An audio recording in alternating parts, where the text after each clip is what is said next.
Duta Besar Selandia baru untuk Indonesia, Burnett, berkesempatan mengunjungi Redaksi Bisnis Indonesia.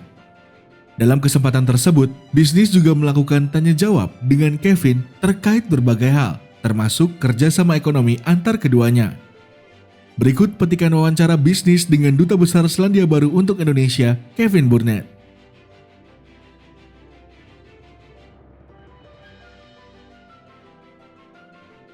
Indonesia is the closest Asian neighbour that New Zealand has, and it is a country, a very big country, a very important country regionally, a very important country internationally, and one that we see that continues to grow in its influence, in its economic heft, certainly. So a very important country from New Zealand perspective. We value the relationship, we value the opportunity to work alongside Indonesia in its own right, but also in order to develop the region in a way that is positive both for Indonesia and for New Zealand.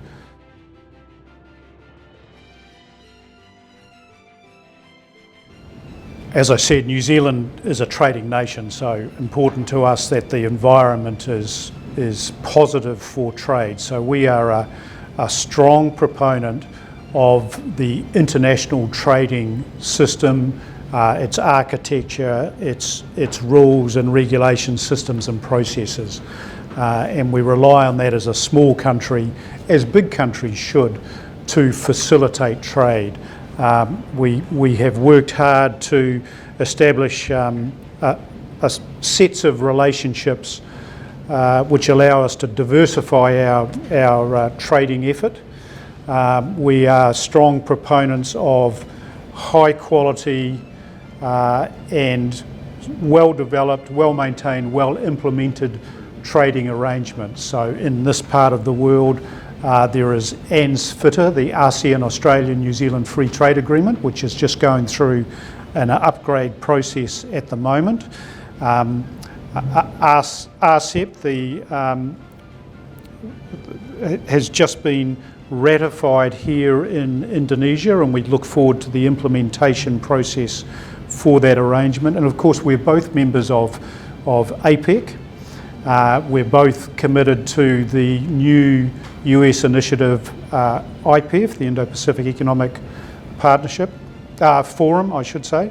So all of those mechanisms allow us to be confident about how we trade. Indonesia is a country with so much potential in its own right, and therefore potential for New Zealand as a trading partner.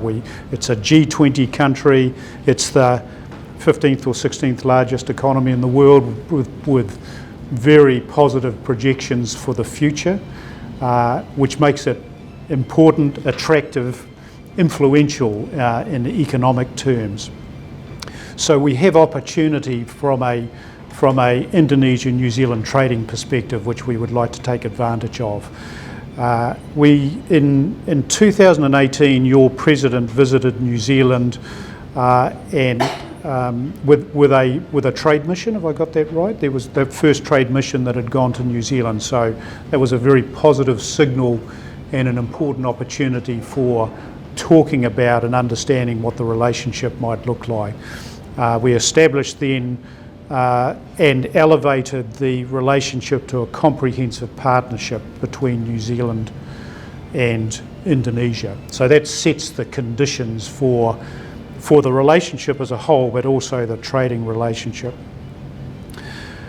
Our trade, New Zealand to Indonesia, Indonesia to New Zealand, is complementary. We're not in competition with each other because we have different natural resources, we have different assets, so we have an opportunity to complement each other, both trading between each other but also trading into the world, and I'd like to think that we could take advantage of that. In 2018, as part of the comprehensive partnership announcements, President and Prime Minister said we need an ambition to increase our trading, the size of our trade from the 2 billion New Zealand dollars that it was in 2018 to 4 billion by 2024 next year. I must say when I arrived, I had those instructions to keep the momentum going on the increase in trade, and I was very worried about that, not least because I arrived in the middle of the pandemic and all of the challenges, but have been surprised and really pleased to see that our volume of trade, our value of trade has continued to increase, and it is now at about $3.3 billion of two-way trade. So we're well on the way to that 4 billion. And it's a matter of maintaining the momentum that we have at the moment, both building on what we do well, but looking for new opportunities.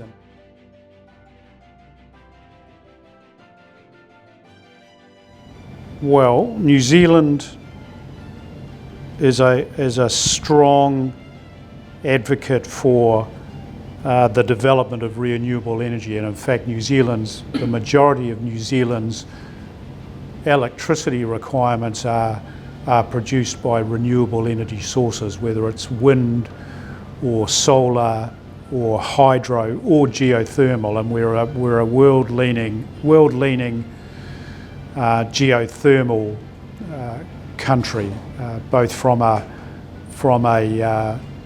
knowledge, skills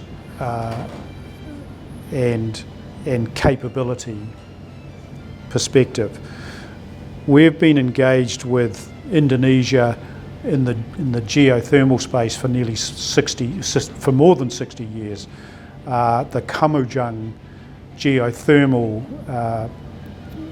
capability was a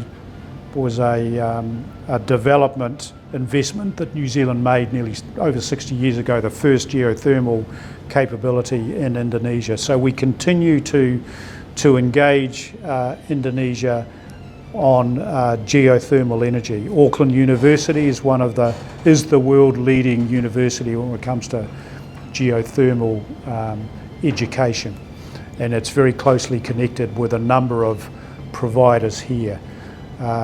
So we are looking for opportunities to engage in geothermal power development here, and we have companies that are invested here, like Becca is a New Zealand company which is present here in Indonesia and is working, among other things, in the geothermal space.